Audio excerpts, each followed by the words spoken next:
Now to a dramatic and controversial Conti Cup final, which saw Arsenal beat Chelsea for the second year in a row. Stina Blackstenius scored the winner deep into extra time.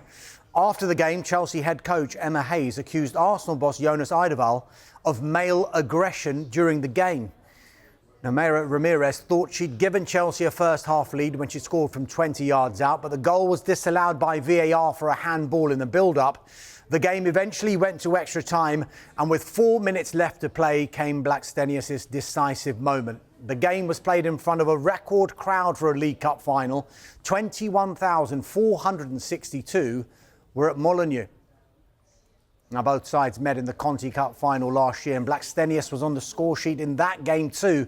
It's a second trophy for Eidevall at Arsenal and ends Emma Hayes' hopes of winning the quadruple in her final season at Chelsea. Of course, it's important to win silverware. When you represent a club like Arsenal, that's what we want to do. We want to give that to our supporters. We want to give ourselves and them experiences like today. It's really important. And we want to instill a winning culture, a winning mentality. And of course, the best thing to do that is by winning things and build on that. And now we won this competition here back to back, which shows consistency, which shows quality, and shows what we can be capable of. Yeah, tensions boiled over at the end of the game. Hayes pushed Eidevall in the chest as the pair clashed. The Arsenal boss claimed the incident arose due to Chelsea's request to play the final without a multi-ball system, but tried to use another ball when seeking an equaliser. Hayes criticised Eidevall's conduct after the match. Speaking to BBC Sport, Hayes said this: "I think there's a way to behave on the side of the pitch, and not for the first time. I've been in women's football for a long time, and I don't think we should tolerate male aggression like we did today. Fronting up or squaring up to a player is something that's unacceptable. I've never been booked in 12 years of my career, but I think there's a way of behaving on the touchline. He received a yellow card, but perhaps should have been more."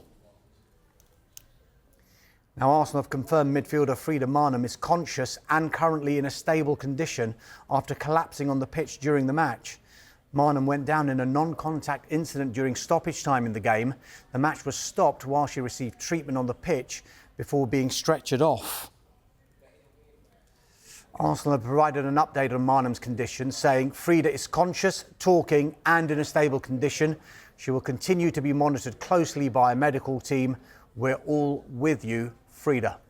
I thought it looked scary when she went down, and of course we got worried, but we have a great medical team and we trust them, and we needed to stay focused on the football at that time. That's what we can control. After the game, of course, my first thought was to see how is it with Frida, and I'm so happy to hear and now have met her that she's doing well and she's fine, and we of course need to monitor her, but she seems to be doing fine, and even if this one here is really important, that is even more important, of course, that she is doing well. There was also a potential injury scare for Arsenal defender Leah Williamson, who was substituted at half-time. She made her return from an ACL injury in January. Eidevall said the substitution was made to avoid taking a risk with her fitness.